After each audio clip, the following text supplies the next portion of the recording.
Okay बच्चा, तो economics में हम लोग ने फर्स्ट चैप्टर देखा था, पार्ट म्यूट योरसेल्फ दक्ष। फर्स्ट हम लोग ने फर्स्ट चैप्टर देखा था बच्चा, वर्किंग ऑफ द कॉन्स्टिट्यूशन। ठीक है, क्या देखा था उसमें फर्स्ट चैप्टर में? Sir ma'am working of the constitution. हाँ, तो उसमें क्या देखा था बच्चा कि कैसे अलग अलग पार्टीज होती है, कैसे वो रूल करती है, वो खुद के हिसाब से कुछ नहीं कर सकती, राइट। उनके पास भी थोड़े से लिमिटेशंस होते हैं, थोड़े से रूल्स होते हैं। तो उनके पास वो रूल्स, वो लिमिटेशंस कहाँ से आए?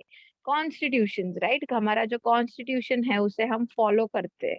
अब वो कॉन्स्टिट्यूशन कैसे बना, उसे कैसे डिजाइन किया, उसके अंदर कौन कौन से पॉइंट्स है, वो सारी चीजें हम आज देखेंगे।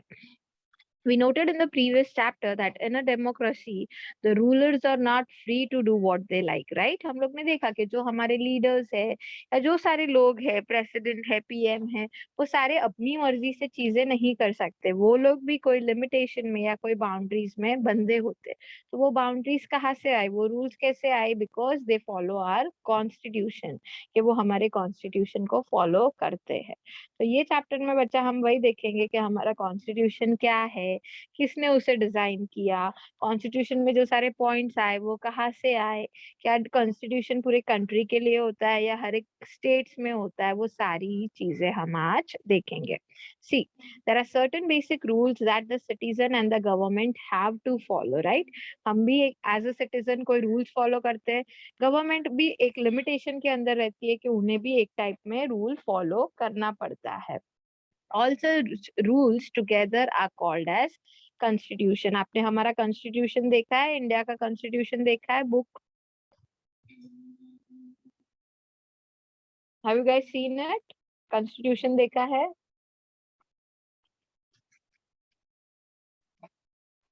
Yes. बहुत या तो इसी ही देखो, ये ऐसा होता है, ऐसी बुक है जिसमें पूरा हमारा रूल्स एंड रेगुलेशन लिखा है। ये इसका कवर पेज है बुक का ऐसा, एंड ऐसे ये पूरा बुक है, that is our constitution of India. तो यहाँ पे भी वही बताया है।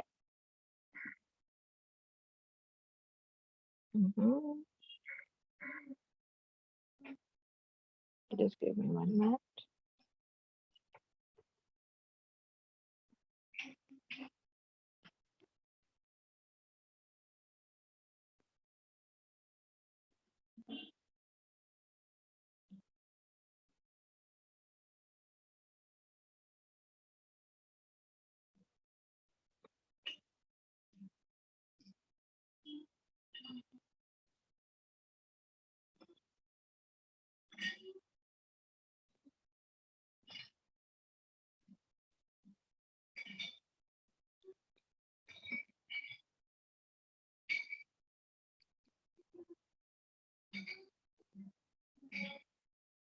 Yeah, is the screen visible बच्चा लोग?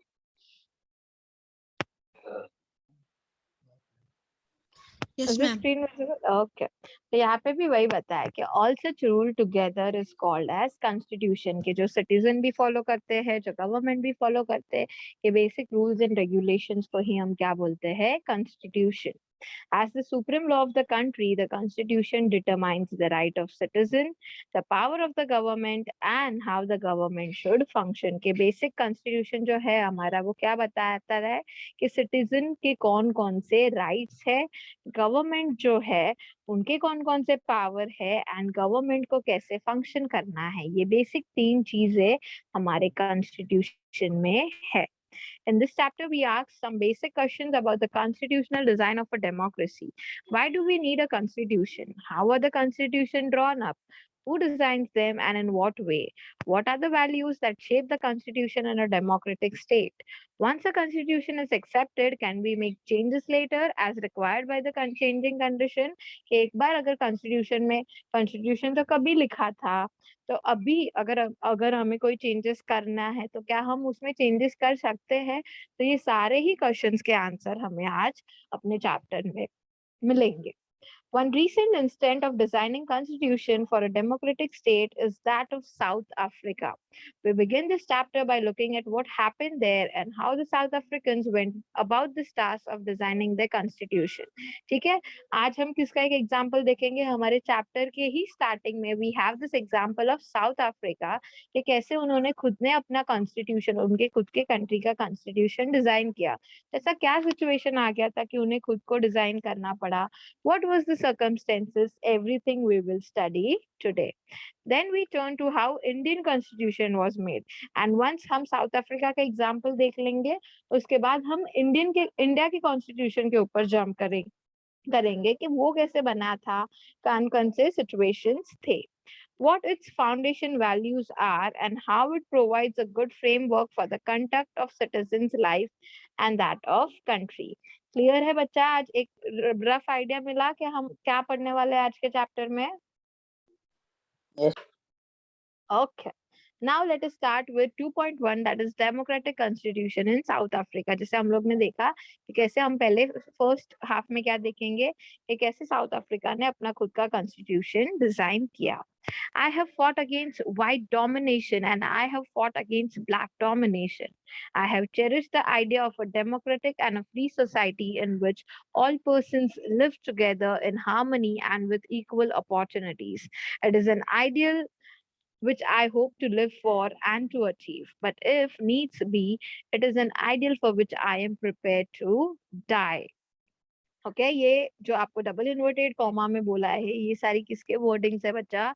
This was Nelson Mandela being tried for treason by the white South African government. Treason मतलब क्या होता है बच्चा लोग बोलो, हम लोग ने हिस्ट्री में भी पढ़ा है. ट्रीजन का मीनिंग क्या होता है? What do you mean by treason?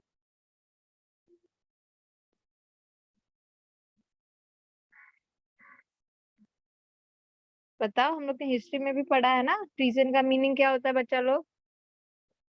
No one? Daksh, Partha,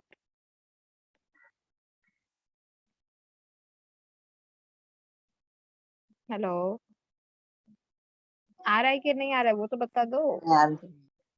okay, treason मतलब क्या? देशद्रोही के नाम पे. हम लोग ने बोला था ना, ट्रीजन के चक्कर में क्या कर देते हैं. अगर वो इसमें हम लोग ने देखा था हिटलर वाले उसमें कि जो टीचर्स या प्रोफेसर्स है, अगर उनको सपोर्ट करना भी होता है स्कूल के बच्चों को, तो वो क्या करते थे, नाजी वाले लोग, हिटलर वाले लोग उनको जेल में डाल देते थे. एंड क्या गुनाह डालते थे कि ये लोग ट्रीजन है. ट्रीजन मतलब क्या?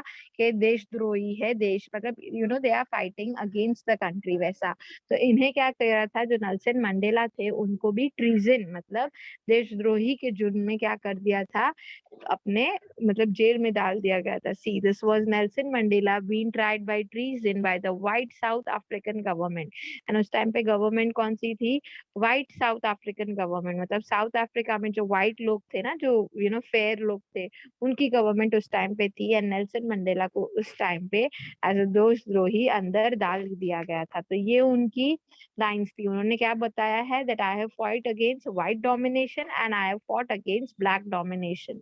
कि जो व्हाइट डोमिनेशन थे उस टाइम पे हमारे ही कंट्री में, जो व्हाइट का डोमिनेशन होता था उनको भी मैंने फॉट किया एंड मैंने ब्लैक डोमिनेशन को भी फॉट किया है. बट मेरा आइडियल क्या है, मेरा आइडिया क्या है कि मुझे एक ऐसी सोसाइटी चाहिए which is free from all of these domination, where people should live together in harmony, and उनके पास क्या होने चाहिए, equal opportunities होनी चाहिए. यही क्या था उनका आइडिया था. एंड वो क्या बोलते हैं कि यही आइडिया के साथ मुझे आगे की लाइफ भी जीनी है. And I am prepared to die also if it is needed, but if needs be, it is an idea for which I am prepared to die भी, वैसा. तो ये उन्होंने अपनी लाइन बताया. सी, he and 7 other leaders were sentenced to life imprisonment in 1964 for daring to oppose the apartheid regime in his country. Okay, now what do you mean by apartheid? Anyone? Apartheid का meaning पता है किसी को? देखो कितने time का उनको ये कर दिया था, पनिशमेंट दे दिया है. 7 इम्प्रिजनमेंट, लाइफ इम्प्रिजनमेंट मतलब क्या, पूरे लाइफ में उनको जेल में ही रहना पड़ेगा. वो और उनके साथ 7 लीडर्स थे. For daring to oppose the apartheid regime. Apartheid मतलब क्या, उस टाइम पे जो फॉर्मर ऑफिशियल गवर्नमेंट थे साउथ अफ्रीका में, उनको जो रेस और कास्ट में डिफरेंस करते थे एंड लोगों को अलग करते थे। तो उस टाइम पे नेल्सन मंडेला जो थे उन्होंने इसके खिलाफ आवाज उठाई थी। एंड जस्ट बिकॉज उन्होंने अपोज किया था ये चीज को कि व्हाइट एंड ब्लैक डोमिनेशन आप क्यों रखते हो, सबको एक साथ ही रखो वैसा। तो ये उन्होंने आवाज उठाई थी एंड इसीलिए उनको क्या किया था, जेल में डाल दिया था। एंड किसके लिए, लाइफ इम्प्रिजनमेंट, मतलब क्या पूरे साल, अब पूरे लाइफ भर आपको क्या जेल में ही रहना पड़ेगा। He spent the next 28 years in South Africa, most dreaded prison, Robben Island. Okay, and Robben Island में जो एक ये था प्रिजन था रॉबन, अगर आप साउथ अफ्रीका का मैप देखो ना बच्चा, तो रॉबन आइलैंड है ना एकदम ऐसा नीचे आता है साउथ अफ्रीका में। तो वहां पे एक सबसे भयंकर जो ये था ना जेल था, उसमें उनको पनिशमेंट दी थी for next 28 years. Is this part clear बच्चा लोग? Anyone with any doubt? No, ma'am. Okay, now apartheid जो मैंने बोला कि क्या था, वो ब्लैक और व्हाइट का डोमिनेशन करते थे, तो क्या एग्जैक्टली क्या था एपेर्थीड, वो हम देखते सी। Apartheid was the name of a system of racial discrimination unique to South Africa. ठीक है, वहाँ पे क्या करते थे साउथ अफ्रीका में, रेशियली मतलब क्या, कलर के बेसिस पे लोगों को डिस्क्रिमिनेट करते थे। The white Europeans impose this system on south Africa. During the 17th and 18th centuries, the trading companies from Europe occupied it with arms and force in the way they occupied India. But unlike India, a large number of whites had settled in South Africa and became the local rulers. ठीक है, 17th और 18th century में क्या हुआ था, जो Europeans थे ना, जैसे वो इंडिया में आए थे, हम हमारे अंडर भी, हम भी ब्रिटिशर्स के अंडर थे एक पॉइंट पे, वैसे ही उन्होंने साउथ अफ्रीका में भी खुद का रूल लगाया था। एंड सिंस उनका मेजोरिटी ज्यादा था, वो लोग ब्रिटिशर्स के ज्यादा थे, लार्ज नंबर ऑफ वाइट वहां पे सेटल्ड हो गए थे साउथ अफ्रीका में, और वहां के लोकल रूलर्स बन गए थे, जो खुद ही वहां के प्लेसेस को रूल करते थे। The system of apartheid divided the people and labeled them on the basis of their skin color। जैसे मैंने बताया कि कलर की, स्किन कलर के बेसिस पे लोगों को डिवाइड किया था। The native people of South Africa are black in colour, right. अगर आपको पता होगा साउथ अफ्रीकन लोग एकदम ऐसे ब्लैक होते कलर में, तो वहां के जो नेटिव लोग थे उनका कलर कैसा था, ब्लैक था। They made up about 3/4 of the population and were called blacks, right? Okay. 3/4 मतलब क्या, पूरे समझो ये सर्कल है, तो उसमें से 3/4 पॉपुलेशन किसका था, ये नॉर्मल साउथ अफ्रीकन का था जो ब्लैक कलर में थे। तो यहाँ पे वही बताया है कि जो ब्लैक कलर वाले साउथ अफ्रीकन थे उनका कितना पॉपुलेशन था, 3/4 पॉपुलेशन था पूरे साउथ अफ्रीका का। Beside these two groups, there were people of mixed races who were called colored, and then people who migrated from India. And इनको छोड़ के जो बाकी का 1/4 पार्ट बचा, उसमें कौन लोग थे, आधे पब्लिक थे जो मिक्स रेसेस के थे, एंड आधे जिनको क्या बुलाया जाता था, कलर्ड बुलाया जाता था। ओके, जो मिक्स रेसेस के थे, एकदम ब्लैक भी नहीं एकदम व्हाइट भी नहीं, जैसे मिक्स में थे, उनको क्या बुलाया जाता था, कलर्ड। एंड पीपल जो इंडिया से वहां पे माइग्रेट हुए थे, तो वो ये 1/4 पार्ट में आते थे। समझा है कैलकुलेशन एवरीवन? Yes.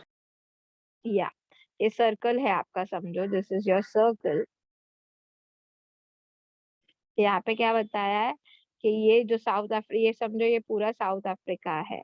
ओके बच्चा, तो ये ऐसा, तो यहाँ पे देखो, ये जो ये 3/4 पार्ट हुआ, ये पूरा 3/4 पार्ट ये कैसा था, ये वहां के पूरे ब्लैक लोगों से भरा था, मतलब जो नॉर्मल पॉपुलेशन थी वहां पे कंट्री की, साउथ अफ्रीकन उनसे भरा था। एंड ये जो 1/4 लोग बचे, उसमें 1/4 लोग में कौन आते थे, ये वाला पार्ट, ये जो 1/4 पार्ट बचा, उसमें कौन आ जाते थे, उसमें ये मिक्स रेसेस वाले आ जाते थे जिनको कलर्ड बुलाते थे। एंड इसमें थोड़े बहुत ऐसे इंडियंस थे जो वहां पे साउथ अफ्रीका में माइग्रेट हुए थे।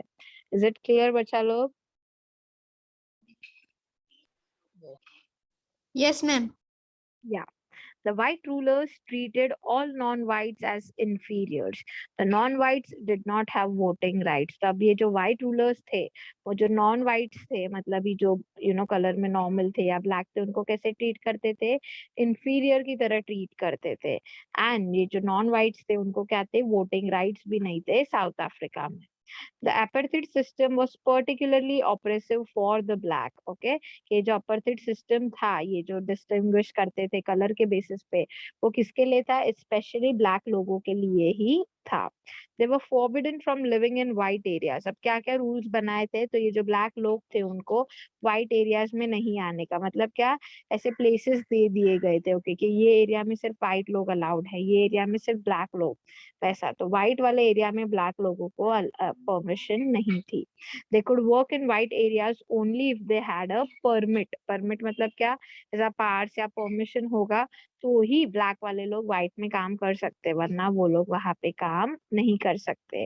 Trains, buses, taxis, hotel, hospital, schools, colleges, library, cinema halls, theater, beaches, swimming pools, public toilets were all separate for the white and black. सोचो, सब चीज सेपरेट थी. सोचो, सारे ही इसमें आ गए. बसेस अलग, ब्लैक वालों लोगों के लिए अलग, व्हाइट वालों के लिए अलग. ट्रेन अलग, हॉस्पिटल्स अलग, लाइब्रेरीज अलग, बीचेस अलग. बीचेस तो यार सब घूमते, पर वो भी अलग. स्विमिंग पूल अलग, सिनेमा हॉल, सब ब्लैक और व्हाइट के लिए अलग अलग था. This was called segregation. और इसे हम क्या बोलते हैं? सेग्रीगेट. सेग्रीगेट मतलब क्या? अलग करना, सेपरेट करना. They could not even visit the churches were the white worships. And जो बेचारे क्रिश्चियन ब्लैक थे, अगर उनको चर्च में जाके वर्शिप करना था तो वो भी नहीं कर सकते थे. क्यों? बिकॉज वो सिर्फ व्हाइट वालों लोगों के लिए था. Black could not form association और protest against the terrible treatment. और अभी समझो ब्लैक वाले एकदम गुस्सा हो गए कि यार हर चीज पे हमें कोई राइट ही नहीं मिल रहा है.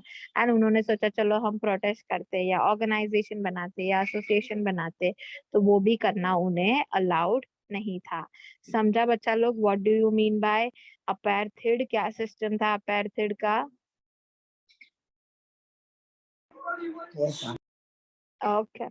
Since 1950, the black, colored and Indian fought against the apartheid system. 1950 से जो black वाले लोग थे, जो mix वाले थे, जो Indians थे, वो ये system के लिए fight कर रहे थे. They launched protest marches and strikes. The ANC, that is African National Congress, was the umbrella organization that lead the struggle against the policy of segregation. ये जो ANC थी, उनका ज़्यादा सपोर्ट था कि ये जो सेग्रीगेशन हो रहा है उनमें हेल्प करना. This include many workers union and the communist party. Many sensitive white also joined the ANC to oppose apartheid and play a leading role in the struggle. और जो sensitive whites थे ना, उन्होंने भी ये ANC में join किया. क्यों? So that वो भी एक अपना lead role play करे. Several countries denounced apartheid as unjust and racist. But the white racist government continued to rule by detaining, torturing and killing thousands of black and colored people. ठीक है, कि बहुत सारी ऐसी अलग अलग कंट्रीज थी जिन्होंने बोला कि या ये रेसिज्म है, ये अच्छा नहीं है, डिनाउंस किया. बट ये जो व्हाइट रेसिस्ट गवर्नमेंट थी, वो क्या, वो अपना चालू ही रख रही थी. वो लोगों को परेशान करना उन्होंने चालू ही रखा था, लोगों को मारना चालू रखा था, जो ब्लैक कलर लोग थे उनको परेशान करना चालू ही रखा था. समझा है what do mean by apartheid? And कैसे जो ब्लैक वाले लोग थे, मिक्स वाले लोग थे, जो माइग्रेटेड इंडियंस थे, उनको क्या क्या सिचुएशन फेस करनी पड़ती थी? समझा है Yes, बच्चा ma'am. इतना? ओके. अब हम लोग ने देखा था चैप्टर में, आ, एक ही मिनट. हाँ, मुझे एक ही मिनट दो, मेरा चार्जिंग एकदम 0 हो गया. एक ही minute.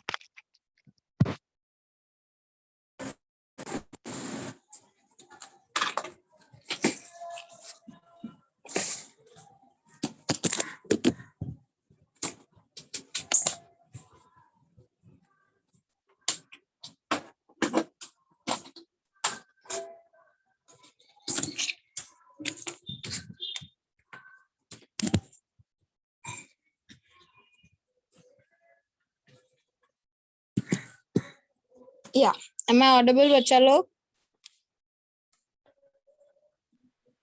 Hello hello hello. Yes, ma'am. Okay okay, ठीक है. चलो फिर क्या है देखो. हम लोग ने अभी ऊपर स्टार्टिंग में ही देखा कि उन्होंने क्या बताया कि साउथ अफ्रीका ने कैसे खुद का न्यू कॉन्स्टिट्यूशन बनाया, डिजाइन किया, वो अब हम देखेंगे. तो ये तो हम लोग ने पहले का बैक एंड देखा कि कैसे सिचुएशंस थे वहां पे, कैसे वहां के लोगों को प्रॉब्लम हो रही थी साउथ अफ्रीका की. अब हम देखते हैं कि कैसे उन्होंने they started making a new constitution. देखो, towards a new constitution. As protest and struggle against apartheid had increased, the government realized that they could no longer keep the blacks under their rule through repression. The white regime changed its policy. Discriminatory laws were repealed.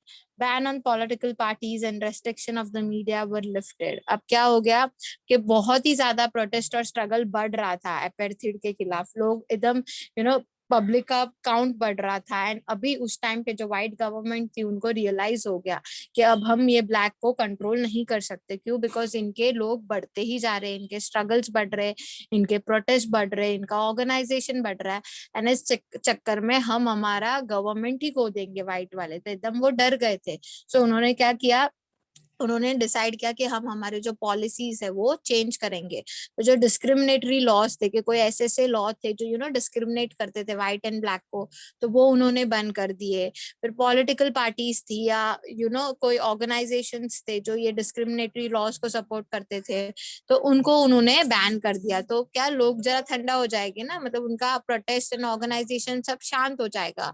वैसे तो उनको अभी वो करना था वैसे, क्योंकि वो लोग डर गए थे कि भाई इतने नंबर में आ गए तो हम तो गवर्नमेंट कुछ कर नहीं पाएंगे वैसा. After 28 years of imprisonment, Nelson Mandela walked out of the jail as a free man.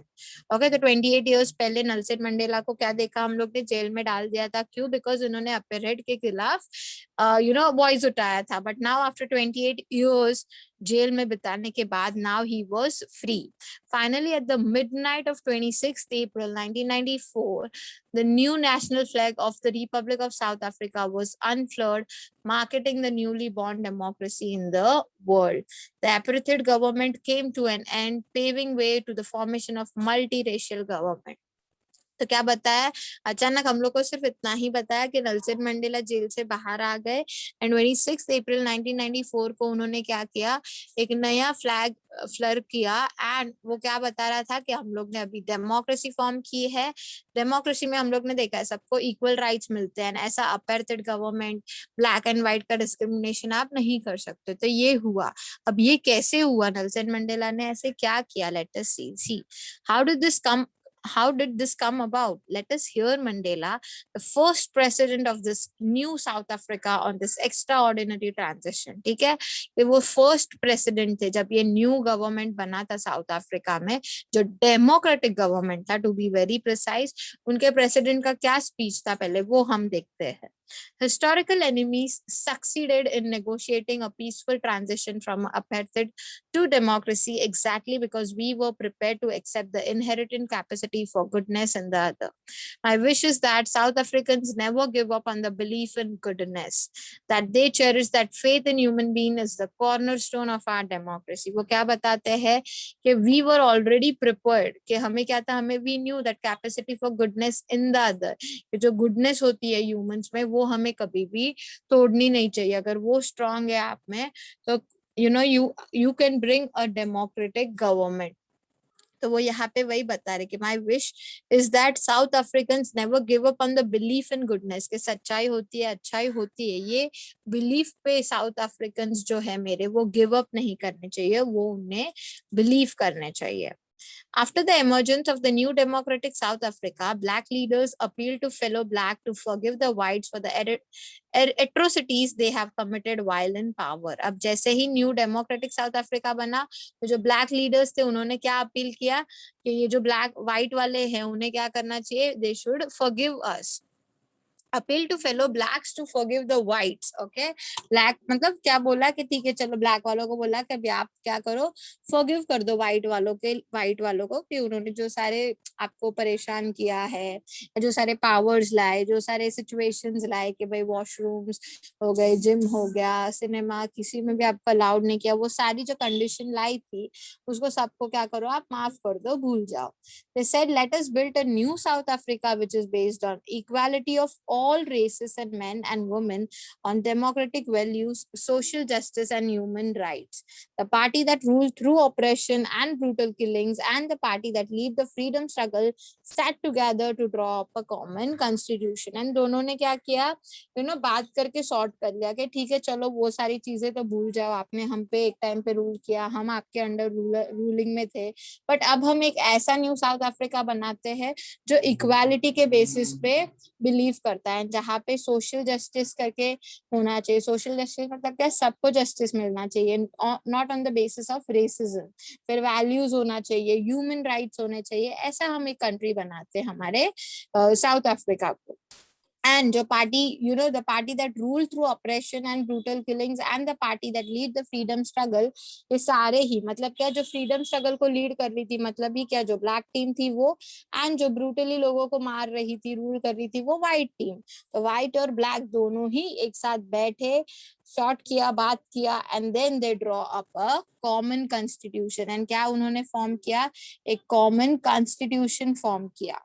After 2 years of discussion and debate, they came out with one of the finest constitutions the world has ever had. कितना 2 साल तक उनको ये discussion, debates and सब चलता रहा, and 2 साल बाद उन्होंने क्या फॉर्म किया, खुद का एक कॉन्स्टिट्यूशन फॉर्म किया जो वर्ल्ड में सबसे बेस्ट है। समझ रहा है बच्चा लोग यहाँ तक? एवरीवन, बोथ ऑफ यू यहाँ तक समझा कैसे उनका न्यू कॉन्स्टिट्यूशन फॉर्म हुआ? Yes. दोनों ब्लैक एंड व्हाइट ने बोला कि ठीक है चलो अब हम क्या करते हैं, एक साथ आते हैं, मिलके बात करते हैं, and we form Africa, South Africa एक ऐसा बनाते हैं जिसमें इक्वल राइट्स हो। This constitution gave to its citizen the most extensive rights available in any country। कि ऐसा कॉन्स्टिट्यूशन बनाया कि कोई भी बाकी के वर्ल्ड में ऐसा कोई भी कॉन्स्टिट्यूशन इतना अच्छा कहीं पे बना नहीं था, एंड इतने अच्छे राइट्स कहीं पे दिए नहीं गए थे। Together they decided that in the search for a solution to the problem, nobody should be excluded, no one should be treated as a demon। They agreed that everyone should become a part of the solution, whatever they might have done or represented in the past। The preamble to the South African Constitution sums up this spirit। क्या उन्होंने बोला, उन्होंने decide किया कि अगर हम कोई भी प्रॉब्लम का सोल्यूशन ढूंढ रहे हैं तो ऐसा नहीं होना चाहिए कि कोई पार्ट कोई सेक्शन के लोगों को हम एक्सक्लूड कर रहे हैं या उनकी चीजों को नहीं मान रहे। हम सब एक साथ आने चाहिए, सबको एक सोल्यूशन पे थिंक करना चाहिए। एंड उनका जो प्रीएम्बल है, प्रीएम्बल पता है बच्चा क्या होता है? आपका टेक्स्ट बुक खोलोगे ना तो फर्स्ट या सेकेंड पेज में इंडेक्स के बाद आपको प्रीएम्बल मिलता है, देखो, if you might have seen somewhere। देखा है? टेक्स्ट बुक खोलो कोई भी तो स्टार्टिंग के सेकंड पेज या फर्स्ट पेज में यू गेट प्रीएम्बल, तो उसे हम प्रीएम्बल बोलते हैं। प्रीएम्बल क्या है वो भी मैं आपको आगे बताती हूँ। तो साउथ अफ्रीका का प्रीएम्बल आप देख सकते हो कहाँ पे लिखा है, पेज नंबर 28 पे। तो ये सारी ही चीजों को मेंशन करता है। नाउ लेट अस सी। या The South African Constitution inspired democrats all over the world. A state denounced by the entire world till 1994 as the most undemocratic one is now seen as a mode of democracy. What made this change possible was the determination of the people of South Africa to work together to transfer bitter experiences into the binding blue of a rainbow nation. Speaking on the South African Constitution, Mandela said, "The Constitution of South Africa speaks of both the past and the future. On the one hand, it is a solemn pact in which we as South Africans declare to one another that we shall never permit a repetition of our racist, brutal and repressive past." Okay, क्या बताया यहाँ पे कि अचानक ऐसे change कैसे आ गया? जो लोग कल को रूल कर रहे थे, एक दूसरे को परेशान कर रहे थे, वो आज एक साथ मिलके काम करने के लिए कैसे रेडी हो गए? तो ये सारी चीजें क्वेश्चंस लोगों के मन में आ रही थी। At that time south Africa का कॉन्स्टिट्यूशन ये हुआ था, नया स्टार्ट किया था उन्होंने। तब मंडेला क्या बोलते हैं अपने स्पीच में, देखो कि यहाँ पे हमारा जो कॉन्स्टिट्यूशन है उसमें हम दोनों ही चीजों के बारे में बात करते हैं। We talk about the past and we talk about the future. And हम लोग ने ये एक चीज आपसी में डिस्कस कर लिया है कि we would never permit a repetition of our racist brutal and repressive past, कि हमारा पास्ट जो था जो एकदम भयंकर था, जहाँ पे रेसिज्म था, ब्रूटली एक दूसरे को किल किया जाता था, व्हाइट को अलग ट्रीट करते थे, ब्लैक को अलग ट्रीट करते थे, हम कभी भी वो पास्ट वाले चीज में वापस नहीं जाएंगे. But it is more than that. It is also charter for the transformation of our country into one which is truly shared by all its people, a country which is the fullest sense belong to all of us, where we are black and white, women and men. पर वो क्या बोलते हैं, but अभी हमारा country ऐसा है जहाँ पे सारे लोग क्या है, एक साथ रहते हैं. कैसे है, तो फुल सेंस में यहाँ पे कोई भी टाइप का डिस्क्रिमिनेशन नहीं हो रहा है. यहाँ पे सारे ही एक साथ है, बी इट ब्लैक और व्हाइट, और B it main and women. Is it clear बच्चा लोग? समझा कैसे साउथ अफ्रीका का कॉन्स्टिट्यूशन बना, क्या था एपार्थाइड, फिर कैसे नेल्सन मंडेला आए, कैसे लोगों के ऑर्गेनाइजेशन बढ़े, एंड कैसे उन्होंने खुद का एक अच्छा कॉन्स्टिट्यूशन फॉर्म किया. ये सारा ही चीजें क्लियर है.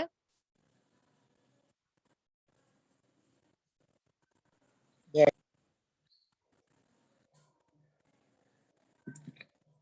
बोथ ऑफ यू बच्चा. चलो अब let us see why do we need a constitution. तो ये तो अच्छा है, इन्होंने कॉन्स्टिट्यूशन बनाया और सब एक साथ आ गए, सब खुशी से रहने लगे, एक ऐसा कॉन्स्टिट्यूशन फॉर्म किया जो बाकी के कंट्रीज में कंपैरेटिवली हर मतलब वर्ल्ड में बेस्ट है वैसा. So why do we need this constitution, के जो कॉन्स्टिट्यूशन है वो हमें क्यों चाहिए. लेट अस सी.